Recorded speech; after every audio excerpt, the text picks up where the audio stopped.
When you start a brand new feeding at lunchtime, you just need to shake up the bag. I typically open one side halfway and the other side halfway. Otherwise it kind of squirts and it will stain your light colored clothing. And if you're not really careful about this lid screwing on perfectly, it can leak and it makes a giant mess. So just give it a little, you know, double check that it's not leaking and then you're good to go. I emptied all of the water out from when it was cleaned. So typically you're just gonna get the bag full of water from the last time it was cleaned, and then you just dump it out and pour in the new stuff. The way this fits in here is just kind of like Legos.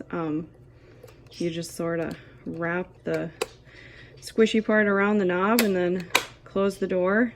Sometimes one of these tubes will kind of get shut in the door like this, and then you'll get a no flow out sign. If it happens on this one, you'll get a no flow in sign, but you know, the pump will tell you if there's something wrong. So if it's working, then you did it right. So you hold down the on off button and then you let it cycle through its numbers. And when we start a new feed, we double check the rate and the dose. The rate you can see here in the bottom left corner, rate is 350. The dose is, it should be 300. I put it at 309 to show you what to do if the dose is ever incorrect. You just use these plus and minus buttons to go up and down. It's pretty straightforward. So the dose is 300, that's correct. The rate is 350, that is also correct. If you happen to clear it out by accident, it's no big deal. Just use these plus and minus symbols to adjust it to get it back to a rate of 350 and a dose of 300.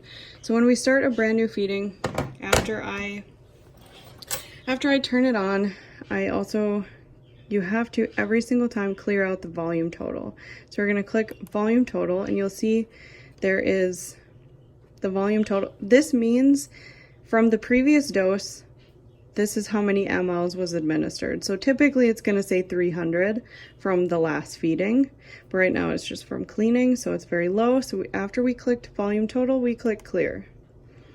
And then we'll just double check the rate and the dose is the same and we didn't clear it out. Double check that the volume total is clear, and it is because it says 0. And then all you have to do is open the clamp. This clamp is very obvious when it's closed, easy to see.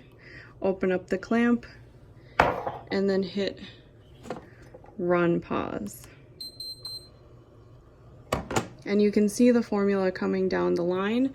Now, this is only laying down for the sake of the video. Generally, you don't want it laying down.